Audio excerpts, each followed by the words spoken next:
Hello Year 12 and welcome to Act 1, Scene 1 of Hamlet. Before we get started, I suggest that you get out your Hamlet script so that you can write some notes on it as you're listening, and you get out also a separate piece of paper to make some additional notes on there. Well, first of all, we're going to start with the setting. It's set in Elsinore, which is where most of the play takes place in Denmark. We have two characters present, which is Bernardo and Francisco, and they're described as two sentinels, which basically means two guards that are keeping watch.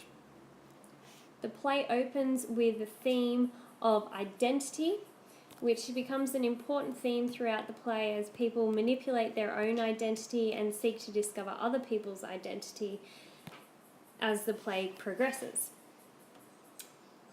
We see that there is actually tension between the two men as the play begins, as each asks the other to reveal themselves.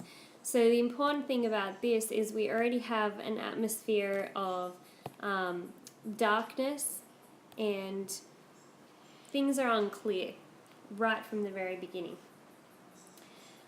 So if we continue over this page, we see that this continues.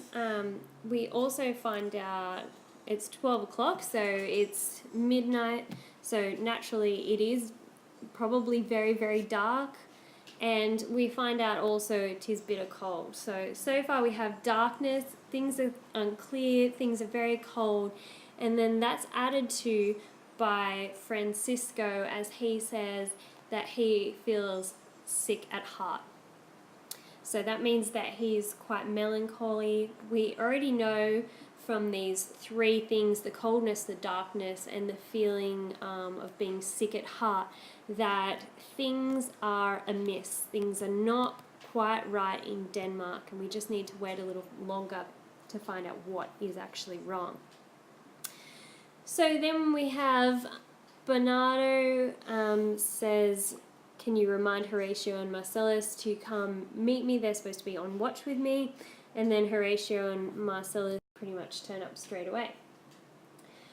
We find out that Marcellus actually says that basically Horatio is not usually there, and Horatio thinks that they have been seeing something that they're just imagining.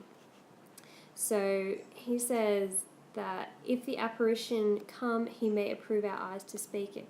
Basically, they have asked Horatio to come there to confirm what they both think they've been seeing.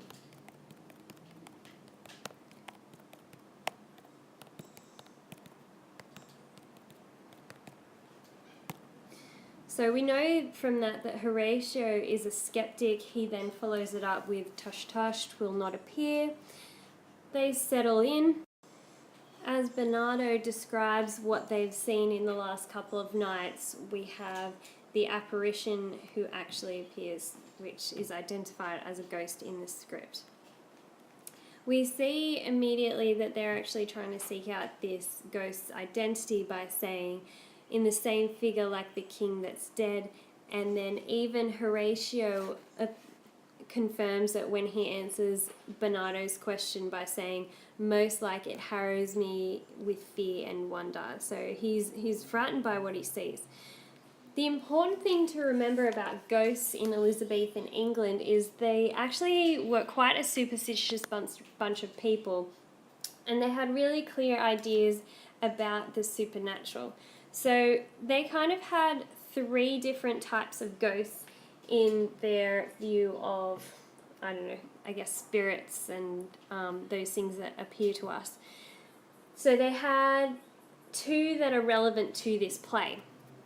Firstly, there is the authentic ghost, which is quite important to note because these ghosts are people who died without the opportunity of repentance. So they are ghosts that basically didn't get to make their peace with God before they died, and therefore haven't found peace in death and moved on yet.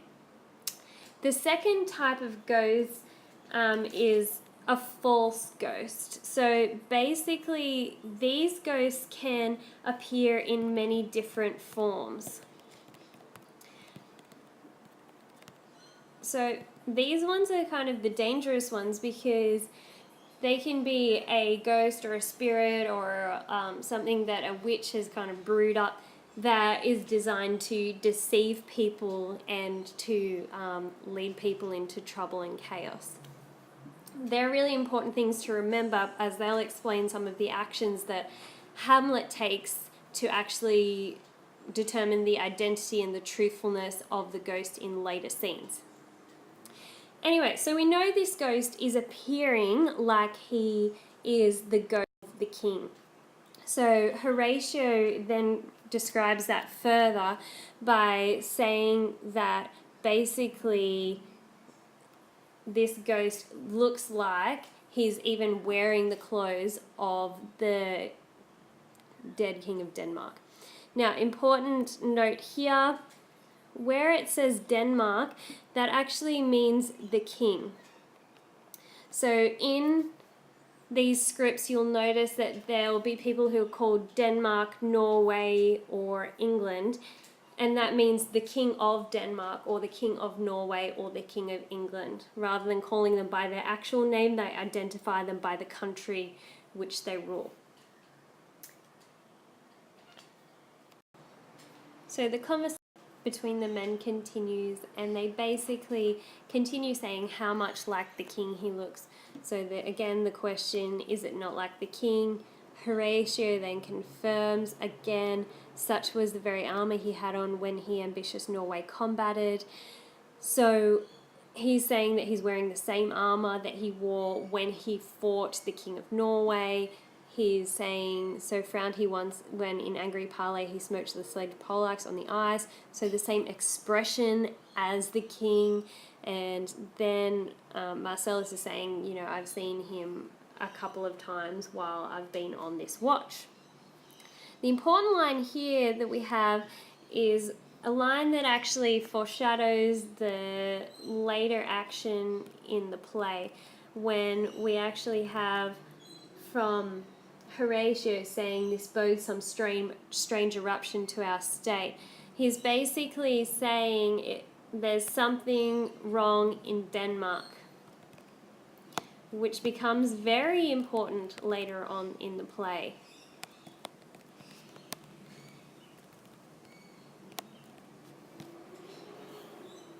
So that's a quote that you guys should try and remember. He's basically saying, I don't know what's wrong, but there is something wrong here. Now, something you might want to remember is if you go back to your context lessons and you think about the view on the spheres and the view on the chain of being that the Elizabethans had, if something is wrong with the king, then something is wrong with the kingdom. If things are out of balance with the rulers, then something chaotic is going to happen in the country. So you need to bear that in mind.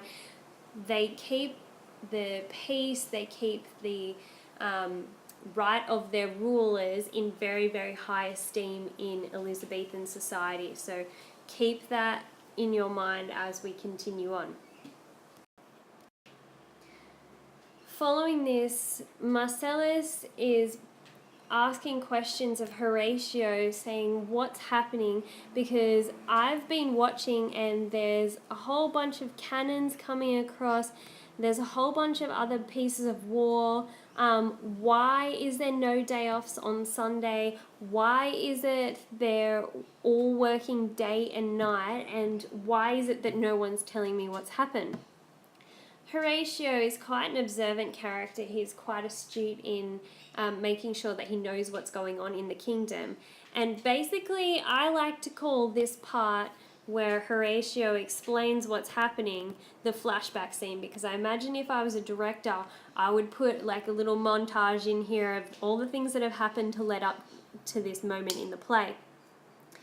So the important stuff that you need to know from this speech is Horatio is explaining that old Hamlet, which is Hamlet's father, the former king of Denmark, wanted to outdo old Fortinbras, who was the former king of Norway, and they made a bet which was legally binding that whoever won in combat between them would then rule a piece of land. So they basically bet a piece of land.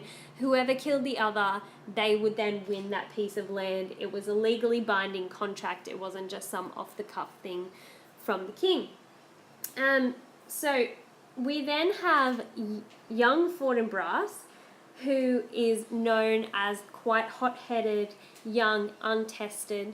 You might want to think about the humours that we talked about in the context lesson here. And he's gathered some thugs to take back the land that his father lost in the bet.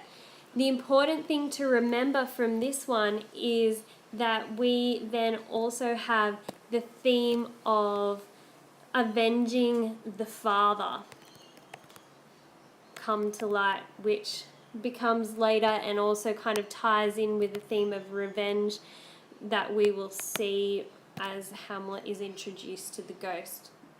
So we have two themes: the son avenging the things that have happened to the father, and also the theme of revenge for things that have also happened in the past. This speech continues on the following page as well. That's all the background stuff that I just gave you then.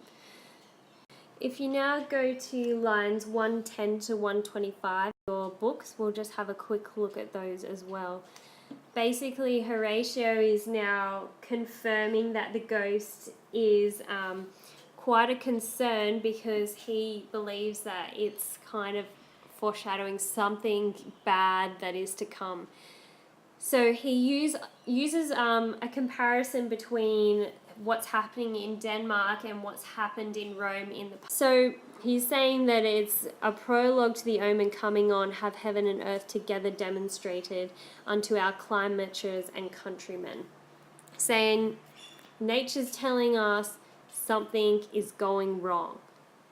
So we have the ghost comes again, spreads out his arms, and Horatio doesn't really handle it very well. He kind of tries to get the ghost to speak, but he gets a bit frustrated by it, and then we have the cock crows, so that means that the sun is coming soon, and then we have the ghost exiting. So they're hoping just at that moment that the ghost is about to speak, but daylight comes and dashes their hopes. So following, we then have more conversations about how the ghost was going to speak, and then daylight came and, oh, I wish he spoke, blah, blah. Then following on, we have a really important moment. This is what actually is the catalyst for the rest of the play. We have Horatio saying, "Let us impart what we have seen tonight unto young Hamlet, for upon my life this spirit done to us will speak to him." He's saying, if this really is Hamlet's father, the spirit of his father, if it's going to talk to anyone, it's going to talk to Hamlet. And so they make the decision together that they are going to go and tell Hamlet and get Hamlet to come and speak to the ghost to see what it has to say. That point there is the point that puts a whole bunch of the action in the play in motion. So it's quite an important part of the play. It's very important structurally. And that brings us to the end of Act 1, Scene 1. So open up your books and answer the questions that you have for homework.